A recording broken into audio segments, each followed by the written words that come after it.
Bonjour, c'est Gabriel Alonso. Je prie pour que la parole de Dieu aujourd'hui te fasse du bien et qu'elle te donne la paix dont tu as tellement besoin.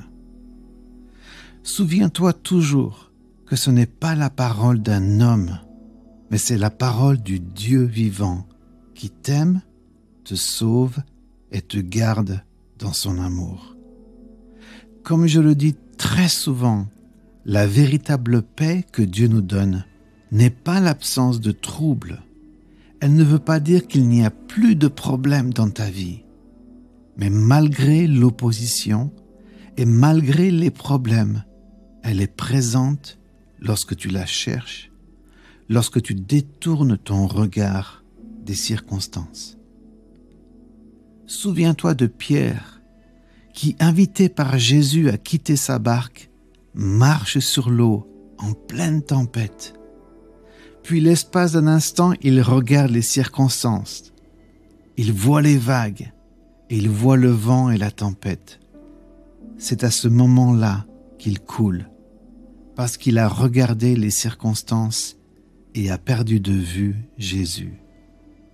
Comprends bien combien le Seigneur te connaît.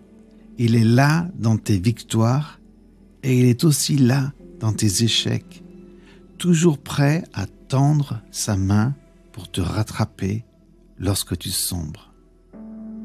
La vie chrétienne est un chemin tout au long duquel tu apprends, tu avances et tu te souviens que chaque fois que tu étais dans le besoin, Jésus est venu. C'est une assurance, une ancre pour ton âme. C'est ce qui te tranquillise dans les moments où tu es dans l'anxiété. Sache que Jésus a connu l'anxiété. Il a connu des heures terribles et ténébreuses.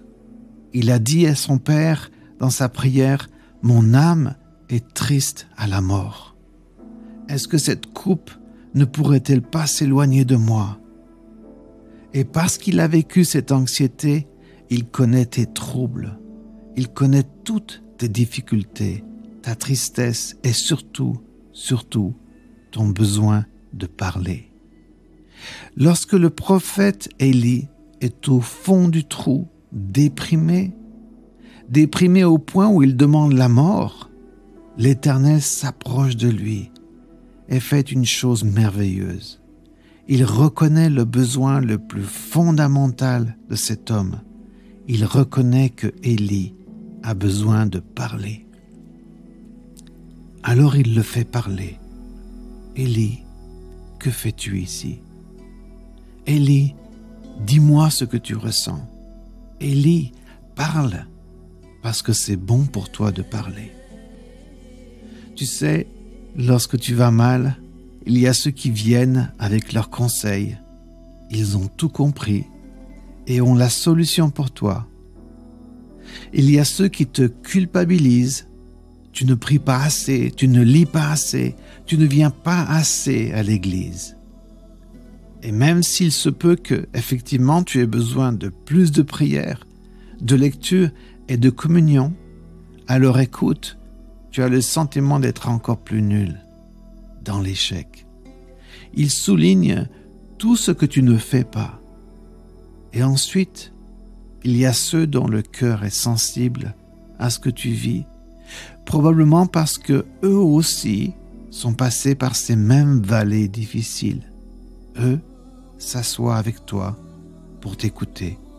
Ils savent écouter. Ils n'attendent pas la moindre pause pour dire ce qu'ils veulent dire. Non, ils écoutent. C'est un art. C'est un art, oui, mais je crois aussi que c'est le devoir de chacun d'entre nous. Apprenons à écouter. Le Seigneur a écouté Élie, non pas pour apprendre quoi que ce soit, mais pour que Élie ouvre son cœur. Mon conseil est de t'entourer de ceux qui savent écouter, ceux qui veulent t'entendre, ceux qui souhaitent que tu ailles mieux et qui prient avec toi sans te juger, ceux qui te conduisent dans la présence de Jésus. Pour qu'un jour toi-même, tu confesses avec foi cette parole du jour. Il ne se laisse troubler par rien. Seigneur, tu lui donnes une paix sûre, parce qu'il a confiance en toi. Cette parole se trouve dans Ésaïe 26, au verset 3. Pense et confesse ce verset ainsi. Je ne me laisse troubler par rien. Seigneur, tu me donnes une paix sûre, parce que j'ai confiance en toi. Que la paix du Seigneur soit avec toi tout au long de cette journée et de cette semaine. Et va encourager quelqu'un qui a besoin de parler.